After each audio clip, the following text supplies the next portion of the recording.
right, everybody, how you doing out there? You guys having fun at Scaradise?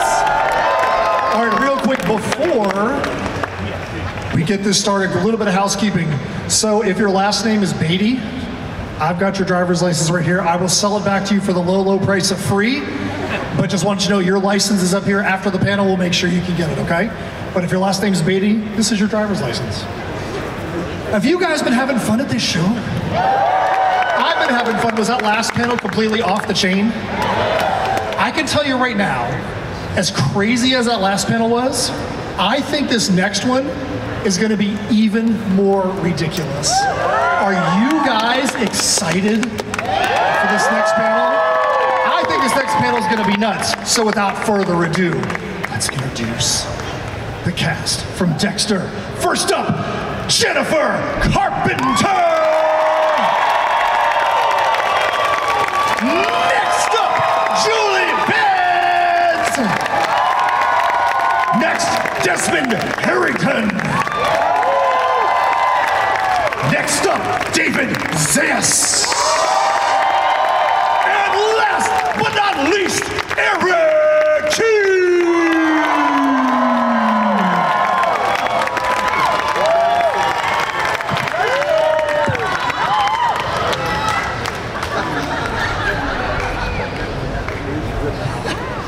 All right, so how are you guys doing over there? So before this panel started, I got a little bit of information on Thursday, Wednesday, that one of the panelists is not fully healthy. Does anybody want to raise their hand as to who it is? So, Julie, why don't you tell us what your ailment, your injury is? Old age. No, I have a broken rib. So now here's the thing, this story gets better. So we get here and Julie says to me, she's like, I'm not the only one with a broken rib. I think another one of our castmates came here with a broken rib. Does somebody else want to raise their hand who might have a broken rib? I got a broken rib. I had a fight with Julie Benz, and that's what happened. So then, I have a broken rib too. So after this, it was decided that everybody on this cast has to get a broken rib. So what's going to happen? How's this going to work? I'm just going to hug everyone really tight and break their ribs. Jennifer, are you in agreement with this? David said that Erik, he was going to break his rib in the nicest way possible. I love David, it's all good. So how have you guys enjoyed your time so far at Scaradise? Have you guys enjoyed this crowd? What do you think about this crowd out here?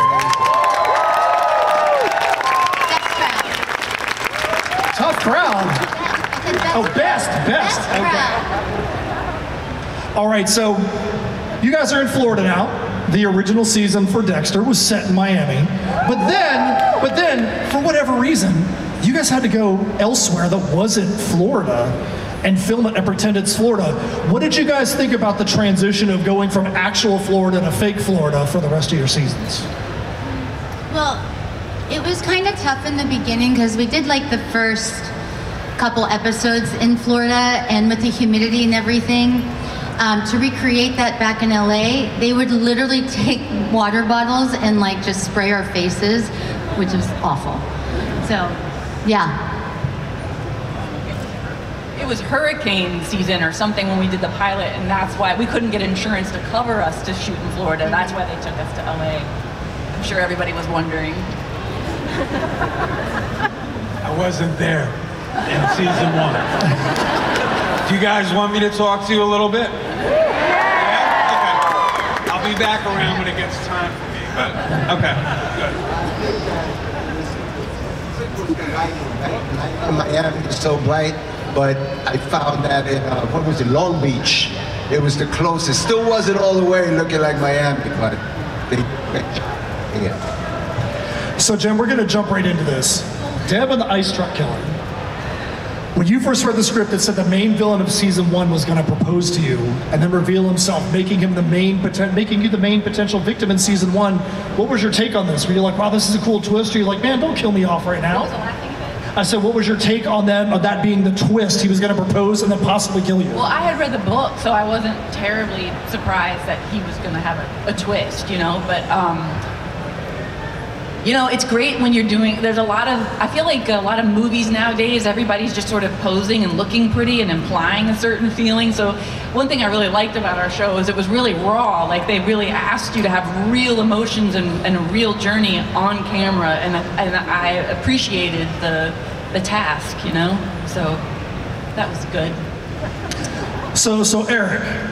Yes? There's a phrase that has become synonymous with you as a human being. Do you think we're going to be able to make it through this entire panel without someone uttering that? No, I think we can. Let's just do it now. Let me do it now. Okay, do you want this? Do you want the crowd to do it for you? No, I'm going to do it. You're going to do it? Yes. Okay, how about you do this? You guys ready? You ready for it? Ready for this live performance? La Passion. Oh, is that what you guys were looking for? That was a surprise, motherfucker. So, Erik. Sir? This has become a part of your life. I am sure that no matter where you go, people are trying to be like creative and be like, hey, what if I surprise this guy by saying this? What is the most absurd place that somebody has tried to surprise you with your line? I'm not going to tell you the most absurd place, but I will tell you where I hear it most frequently. Okay, where's that? Costco. And I really don't appreciate it, I'm telling you the truth. If you see me in Costco, don't come up behind me while I'm getting like water and say, surprise, motherfucker. Right? Because I'm not thinking Dexter. I'm thinking, okay, so what we doing? But it's like a wrestler. Every time a wrestler walks into a room, their music plays for you. Every time you walk down an aisle, surprise! No, it's almost as if I have never heard it before when you guys come to me. I've heard it a couple times, you know? But I tell you, I do appreciate it. I mean, I appreciate the fact that there's a tagline. I appreciate the fact that people enjoy jokes the way they do. And the memes and shit, I love it. I love it. Thank you. So with that in mind, I would say, surprise, motherfucker. All right, so David, you guys were all detectives at Miami Metro, unknowingly working beside a serial killer. How likely do you think that is in the real world right now, in your opinion, that there could be a serial killer working at a PD somewhere? Maybe one in every big city. Just one in every big city, so very likely. Yeah, over 500,000 population. There's at least one. Desmond, what do you think about that? Desmond, do you think that number is too high or too low? One in every city? One in every city. That's what David thinks. You know, yeah. He's telling me to say yes, so yeah. Like, you know. Sure. I think it's because you just wanted to break your rib, right? Yeah, you know what I mean? Like, why not? Okay, so for those that appear in Dexter First Blood, how do you feel about the way they cast your younger self? Did you have any interactions, any training with those actors to help them capture the essence of what your character is? Original Sin, right? Or you First Blood, Rambo First Blood? That's what I meant. I meant Original Sin. I'm sorry. Original Sin. Surprise, I said the wrong thing. Did you have any interactions with their younger selves and those to try and help them with the character? I knew it was Martinez who in Dexter Original Sin.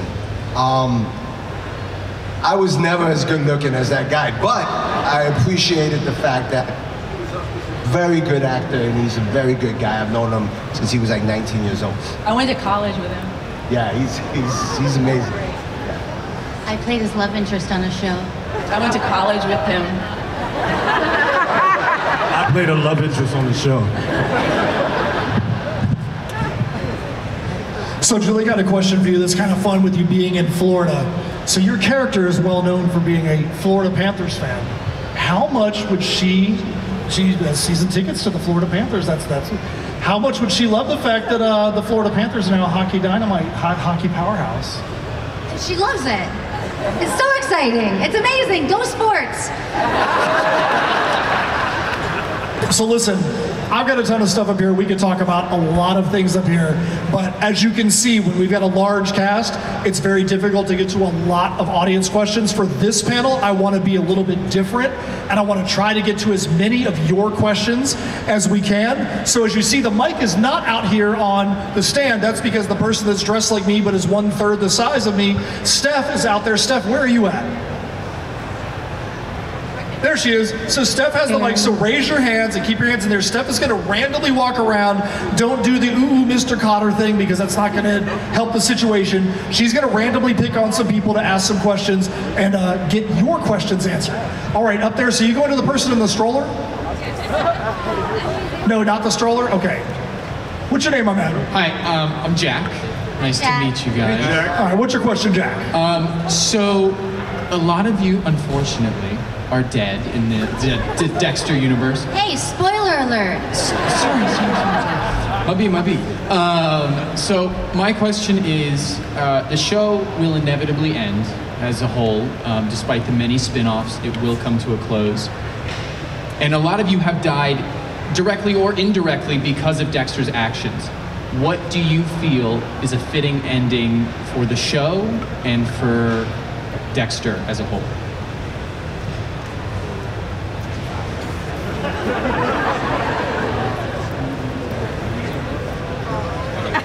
So like, a lot of people didn't understand the original ending of, and I know everybody fucking hated it, right?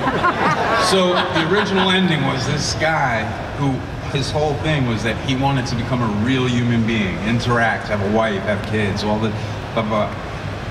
And essentially, he got put into fucking hell. He was left completely by himself as a lumberjack, or whatever the fuck it was, in the middle of nowhere. And like, he no longer had access to like bringing the donuts in and being this, there was no more pretending, and he was completely alone. Didn't really, I guess, go over with fans. I get it, don't worry about it. Like, there's shows that I hate the fucking ending to, so. I also curse, sorry about that, children. Yeah, I mean, a fitting end to the show would be I don't know, whatever form of truth that actually happens to somebody, because we're all watching and enjoying. We're all watching jail. Yeah, we're all watching it. Yeah, we're all watching it, enjoying this guy who, you know, is essentially committing a lot of fucking crimes, albeit maybe it's just people who are deserving, but there's a price for that shit. So, anyway, there you go. There are a lot of victims. That was a lot. Sorry, that was a lot. And let me say this about that. You know, finales are hard, period. Yeah. Very seldom does the audience want to separate from the show, right? Even if it's the season finale, it's easy to kind of go, oh, that didn't work, because you don't want, it's the grief. You don't want to lose the show. You don't want to lose the characters. So, finales are hard, period. We'll see what happens, man. Sometimes you're going to hit the mark, and sometimes you're not. And personally, I think you surrender the show to the audience. You surrender the show to the fans. And it's for you all to make of it what you make of it. There are writers in a room who create these ideas, and it may land, it may not land. So give us some grace, y'all. Good stuff, Steph. Where are you at? You got your next question? Oh, she's over here. You got next question. Keep your hands up, everybody. That way she can go and pick you randomly. Hi, my name is Ariana. Hey. My question is for David. How did it feel finding out that you were gonna die? Well, I'll tell you the truth, it really made a lot of sense to me. It was any other, with the storyline that happened in Resurrection, any other outcome kind of would have been a cop-out, in my opinion. I think they gave Angel Batista a focus and just a charge to do what he's always done the previous 10 years, is just be honest and be straightforward. And so you hear all this thing about, oh, why didn't he join forces with that? That's not who Batista was. He never was that. As soon as he found out the truth, he went knowing the consequences that might happen. So I thought the ending was fitting for Batista. Good stuff. Okay, so Steph, you're over here now. Who do you got for a question? My question is for Desmond. Hey. There was a moment, and some of us may forget about it, some may remember, there was a moment where Deb actually admitted to you that she killed LaGuardia. Is that, in your opinion? Yeah. She was in a moment of panic, drugs, alcohol, just guilt, and she admitted it to him, and he took her to a room and wouldn't let anybody know, interview room, and let Dexter in, and so it is technically out there, even though you're gone and other people are. She killed LaGuardia, and you know it. What do you think? Is that going to come back up? I see no evil, I hear no evil. That's been my character's part of the show, that's a moral ambiguity within him. So. Deb, do you think your character regrets actually telling him that? Do you think your character actually regrets giving him that information? I think Deb has a lot of regrets, but none that are related to Quinn. Same. I love you. All right, Steph, what's the next question we have out there? Okay, right down the middle. Hello, my name is Kevin. So this is kind of for everyone, but also directed towards Julie. But in Resurrection, everyone kind of comes back except for Julie. And there's the whole dream sequence where everyone that has already died is brought back. And Julie wasn't there. Is it because Rita never knew the real Dexter? Like, do we think we might see a return of Rita? Whether it's a dream sequence or maybe a flashback? Listen, I have no fucking idea. I'm sorry. If they, I don't watch the show, so yeah, don't be surprised. I don't watch shows after I've been on them because the magic is ruined for me.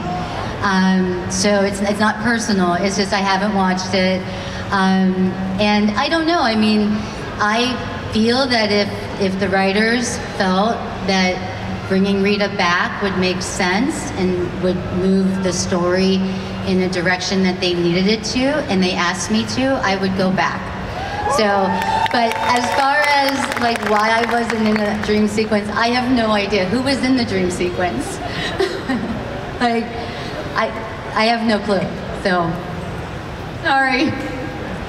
All right, where was the next question at, Steph? What you got? Here we go. She's over here.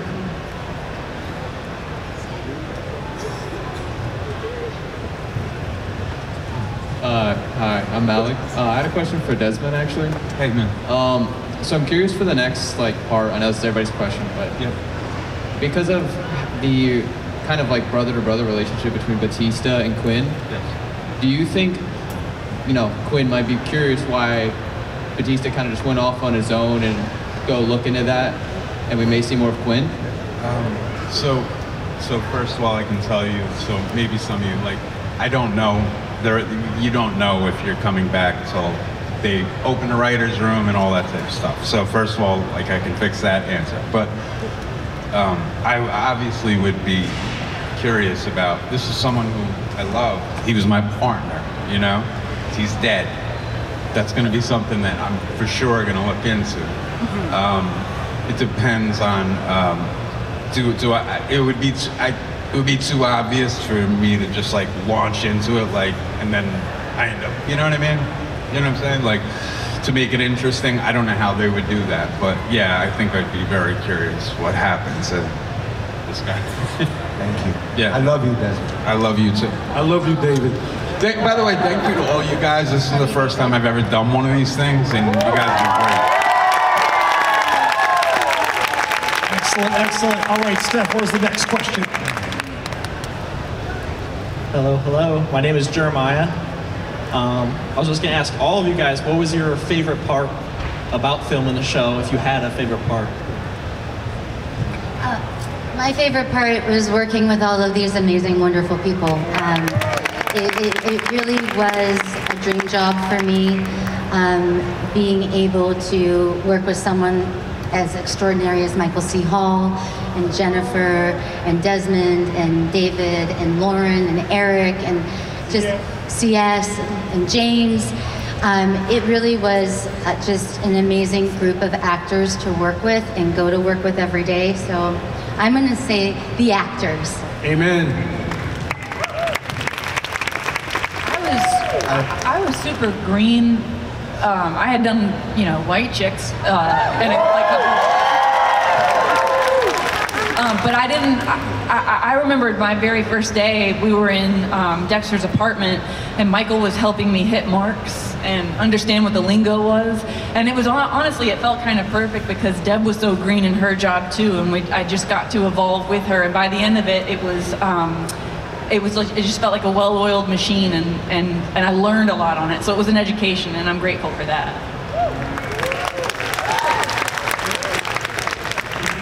For me, like in a specific answer, it was working with Jennifer, obviously, like and having the relationship that we kind of evolved into, and then obviously working with David. Like we did a lot of funny shit together, like smoking joints, and then with her, I was actually just talking to her about the scene where she's like, well, you mumble a lot when you speak, and they were just, I don't know, they're beautiful scenes, and I loved working with these two.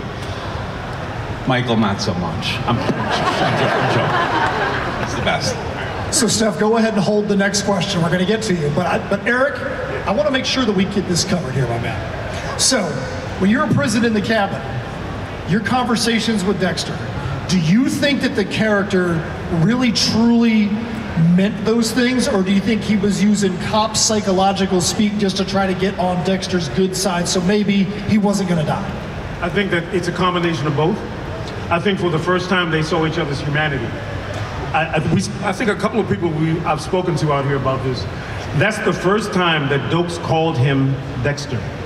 It's the first time Dexter called him James, right? At some point when he says, oh, turn yourself in, he says, well, actually, Dexter says, he thinks he will turn himself in. And I say to him, I'll go with you. Now, of course, I'm trying to get the fuck out the cage, let's be for real, right? But I think there was some simpatical for the first time they saw each other's humanity. And he understood. I mean, Dokes watched him kill somebody. And Dokes also knew his history. He knew about Harry. He knew all that he had, he'd gone through. He learned the secret to some degree. So I think they did see each other, man. But believe me, I wanted to get out that damn cage. I was going to say, do you think that in your mind, if you could go like, man, maybe I wish that they would have reconsidered, gave Dokes a way to get out, maybe the next season was going to just be Dokes-centric? No, listen, at some point, when I was told that I was going to die, I understood why. Dokes could not go 5 seasons saying, I'm watching you, motherfucker, and not find something, right? So he had to, innately he had to be who he was. Just like with David, you get to the point, if you're really that cop and you're that guy, you have to find something, All right, Steph, where are you at with that next question? Here we go, over here on the front. Hi, I'm Angie. So this one's for Julie, really. The most devastating death for me, I know all main characters died, but yours was the most devastating death. How was that for you, doing that scene and like the aftermath of knowing that was the end for you? It was most devastating for me. I only found out at the last minute that that was going to happen. I was incredibly sad. I felt like I had let Rita down, that maybe had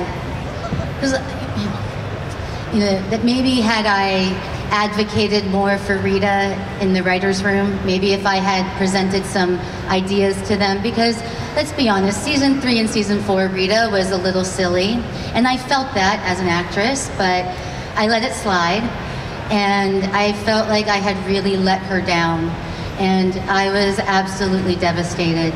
Now, on the day of filming, my wonderful, wonderful husband, who was my boyfriend at the time, set up a little surprise party for me in my trailer, and he decorated it with like tombstones and all sorts of fun stuff. And because that was the only scene I was shooting that day, which was to play dead in a bathtub, I was doing tequila shots in my trailer. Yeah. So I made a celebration out of it. But it was hard. I mean, I went through a mourning period where I had to grieve the loss of the show, grieve the character, grieve the fact that I was not invited to dinner. And when I say not invited to dinner, meaning like not being able to go to work with these amazing people that I had grown to love and enjoyed working with so much. And it was really hard to go through. I mean, I had to go back to therapy to process it. So, but it just shows you like I loved playing Rita. I loved her. So, and it was awful for all of us. Yeah. It was awful for all of us, and it was a surprise to all of us. So and Julie is a light. She's like the heartbeat of the show, and also the heartbeat of the set. So it was a major loss. It was really hard. It's still hard. So. All right, where you got stuff with this next question? Hi, I'm Jennifer, and my question to everyone is, are there any plot points in the series that you wish you could change? It doesn't have to be your own characters. I've got one. Can you guess? When they said that the adopted brother was her new love interest?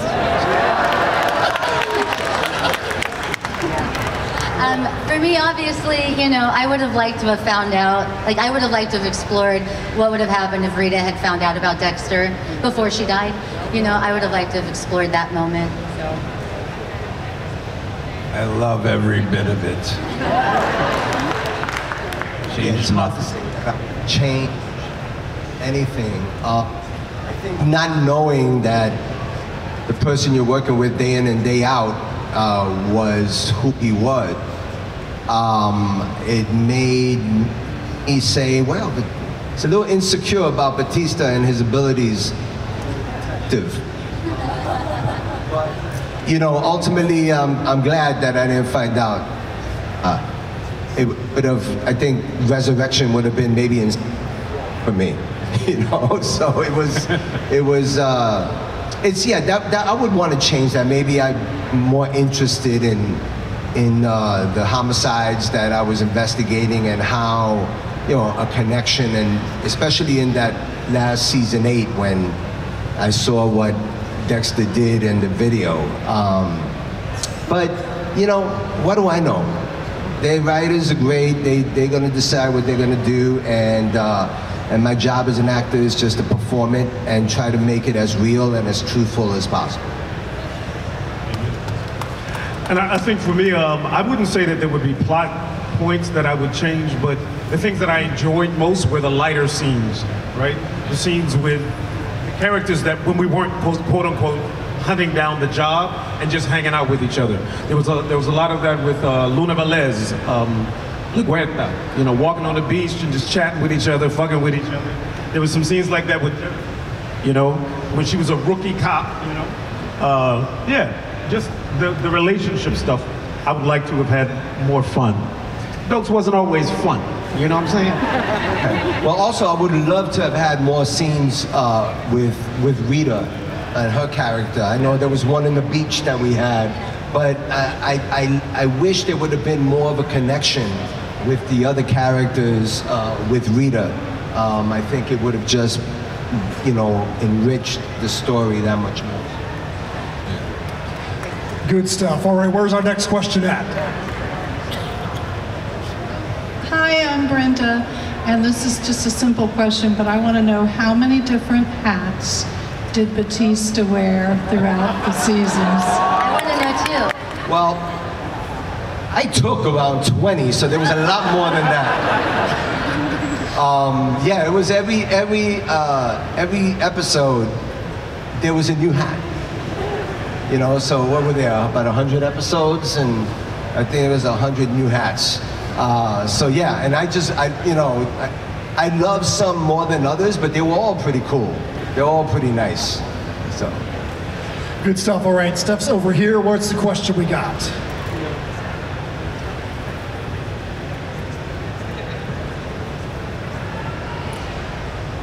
Hello. There's a lot of like popular fan theories online. My favorite one is people speculating whether Quinn or Lundy knew about Dexter. I was wondering if you guys have any theories that you were really fond of that you've seen online. Oh, of me?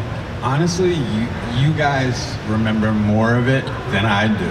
Like a lot of times I'm like when people start to be like, it was obviously I'm like, what the fuck are they talking about? And I was like, what is that? And they were like, that's the part where you kind of look the other way when Dexter is killing somebody. And I was like, oh yeah, I remember that. You know what I mean? Like, do I have any favorite honestly, it's just interesting, like some of the theories you guys come up with, and I'm like, or, you know, to me, reading it, I don't speak very well, sorry. But yeah, what the hell is an answer? I don't have an answer for you, dude, sorry. Okay, so Steph, hold the next question. I've got a question here for David.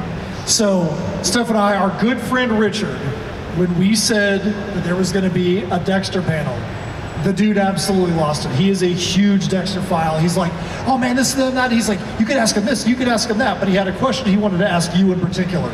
So Richard's question is that he wants to know, do you think Batista would have won the fight with Dexter had Prater not intervened and shot you?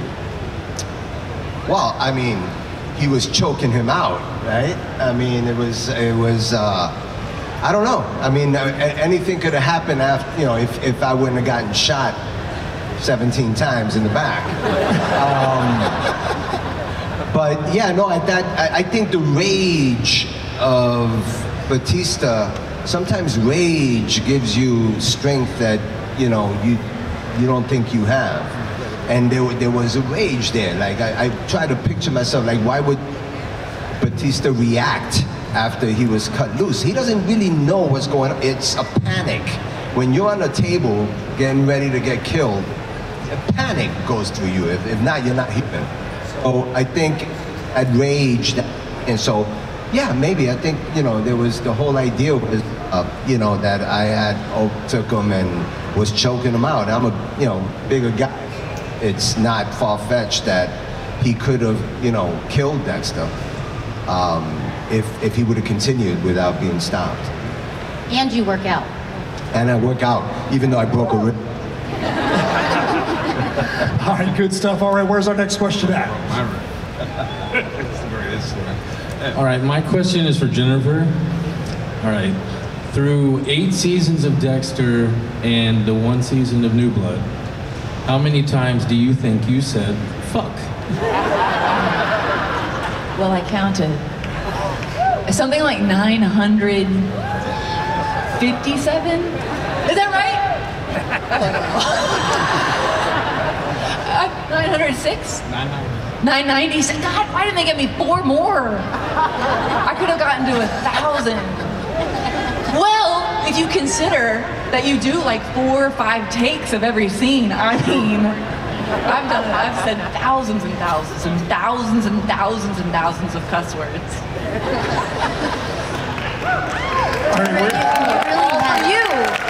You really had some of the best. I mean, I was telling Jennifer earlier. I was going to tell it too. I still, to this day, at least twice a day, think of Beef Bus. Do you remember that? Beef Bus? Wasn't that Season 1, the really big guy. Oh. Anyway, for the diehards, Beef Bus. Yeah. I watched season 1 and 2 this summer, actually. Like, but fully got to watch them because back in the day it was like, you know, choppy. Couldn't really stream shit. You guys did a great job, by the way. I just want to say that. All right, where's our next question?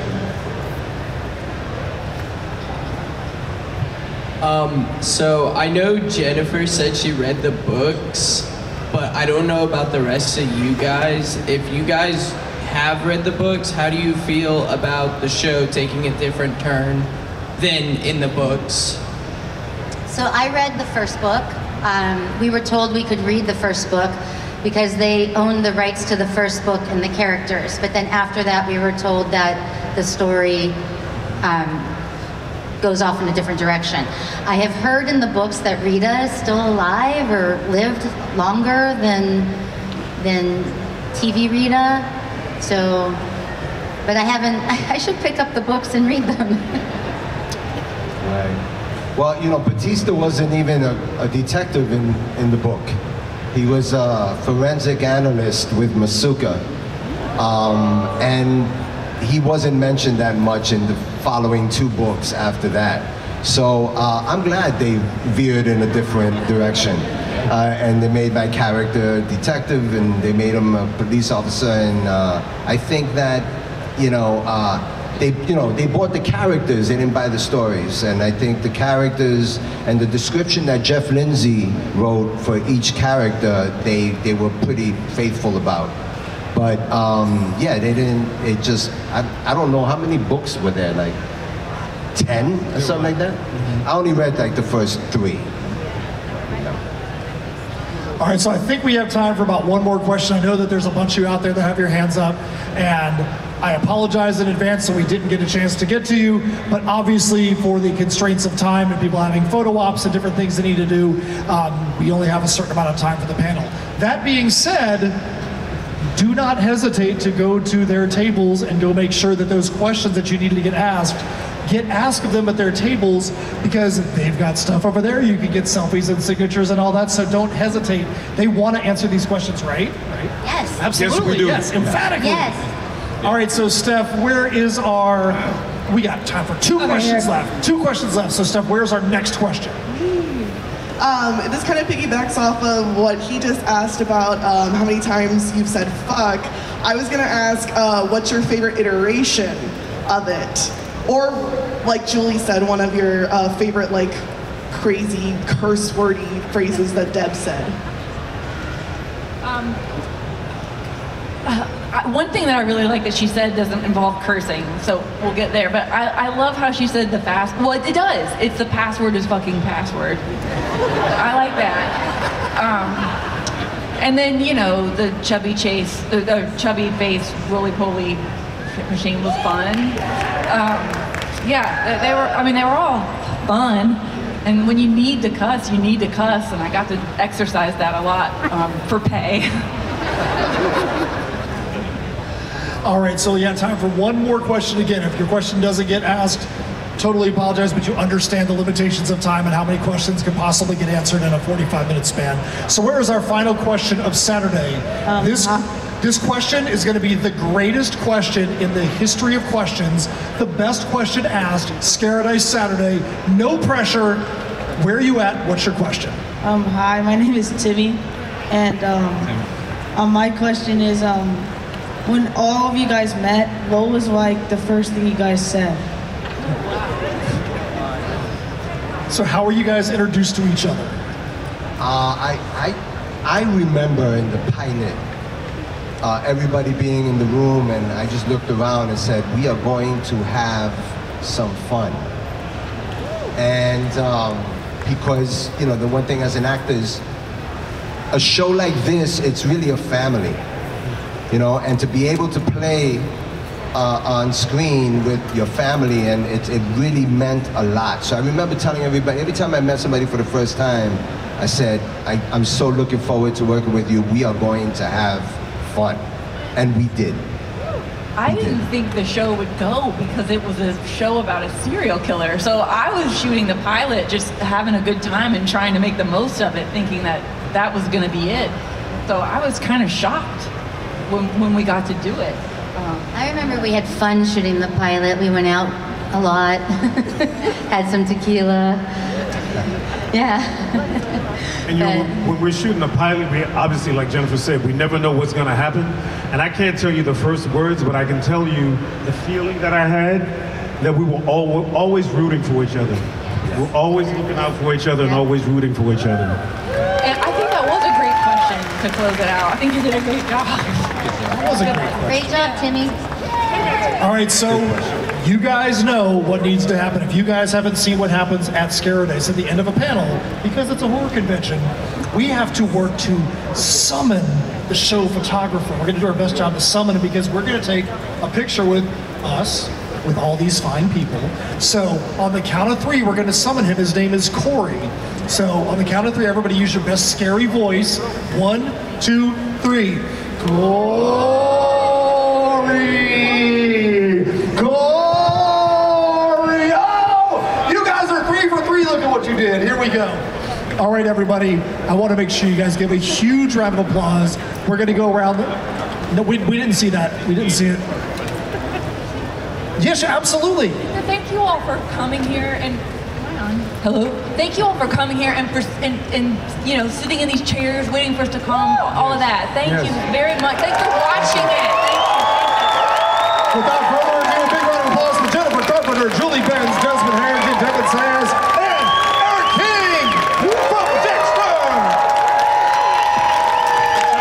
Thank you for keeping us alive for 19 motherfucking years.